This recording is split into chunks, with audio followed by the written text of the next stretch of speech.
আমাদেরকে গুলি করার আগ পর্যন্ত কোনো কিছুটা আমাদের গায়ে লাগে না। যতক্ষণ না পর্যন্ত বুকে বা মাথায় গুলি চলবে ততক্ষণ পর্যন্ত আমরা কোনো স্ট্রাগল মনে করি। যতক্ষণ পর্যন্ত বুকে বা মাথায় গুলি না লাগবে ততক্ষণ পর্যন্ত স্ট্রাগল মনে করি না। এক্সট্রা কোনো সিকিউরিটি লাগবে না, শুধু আমাদেরকে যদি কেউ গুলি করে মেরে ফেলে তাকে ধরে এনে বিচার করবেন। এভাবেই কথাগুলো বলেছিলেন শরীফ ওসমান বিন হাদি। কবি সীমান্ত শরীফ নামে পরিচিত এই তেজস্বী তরুণ বাংলাদেশের মানুষের কাছে বাংলাদেশপন্থী বিপ্লবী ওসমান হাদি হিসেবে পরিচিতি পান মাত্র 15 মাস আগে। মহাবিদ্রোহীর অনুক্লান্ত আমি সেই দিন শান্ত যবে উদ্দীপিতের কন্দন রোল আকাশে বাতাসে ধ্বনিবে না, অত্যাচারীর খড়গ বিমান বীর রণভূমে রণিবে না, বিদ্রোহীর অনুক্রান্ত আমি সেই দিন হব শান্ত। আমি চিরবিদ্রোহী বীর, বিশ্ব ছড়ায় উঠিয়াছি একা, চির উন্নত মামসী।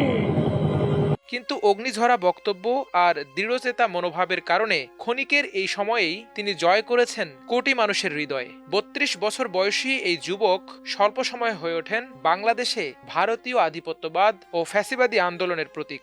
আওয়ামী লীগের, খুনি লীগের, জঙ্গি লীগের জন্ম ভারতে, তাদের মৃত্যু ভারতে হবে।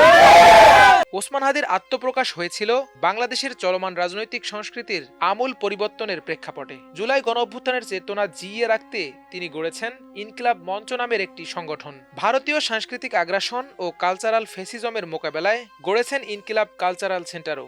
বাংলাদেশের স্বৈরচারী প্রথার বিলোপ, জুলাই গণহত্যার বিচার ও ভারতীয় আগ্রাসনের বিরুদ্ধে ইনকিলাব মঞ্চের ব্যানারেই জারি ছিল তার কণ্ঠ।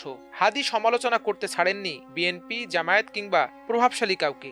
এই যে আপনারে বাহিরে এসে বলে যে আপনি নির্বাচন দেন না, আপনি কেন প্রেস মিট করে বলেন না বিএনপি আমার পেট্রো বাংলা চাই, জামাত আমার স্বরাষ্ট্রমন্ত্রী চাই, এনসিপি আমার কাছে জনপ্রশাসন চাই, বলে দেন।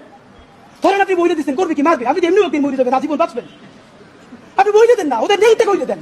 প্রতিবাদী কণ্ঠস্বর হিসেবে হঠাৎ বাংলাদেশের রাজনীতিতে প্রাসঙ্গিক হয়ে ওঠা এই তরুণের জন্ম ঝালকাঠি জেলার নলছিটিতে। মাদ্রাসা শিক্ষক বাবার হাত ধরে তার শিক্ষা জীবন শুরু হয় মাদ্রাসাতেই। ঝালকাঠি এনএম কামিল মাদ্রাসা থেকে আলিম পাশ করে ভর্তি হন ঢাকা বিশ্ববিদ্যালয়ের রাষ্ট্রবিজ্ঞান বিভাগে। বিশ্ববিদ্যালয় জীবন থেকে হাদি শিক্ষকতা করেছেন সাইফুডস কোচিং সেন্টারে। পরে একটি বেসরকারি বিশ্ববিদ্যালয়েও শিক্ষকতা করেছেন তিনি।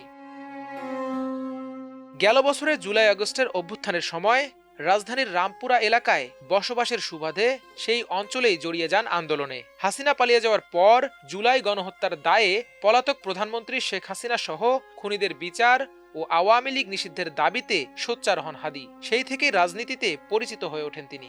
এই ওসমান হাদি এবং তার ভাই বোনেরা আল্লাহ ছাড়া এই জমিনের নিচে আর কাউকে ভয় পায় না।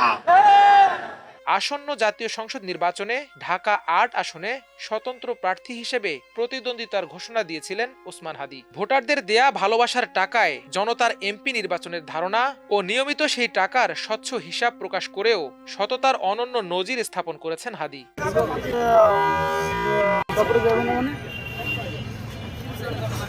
ভাই আবার হাদিয়া, আমরা তো দেখে ফেলছি ভাই।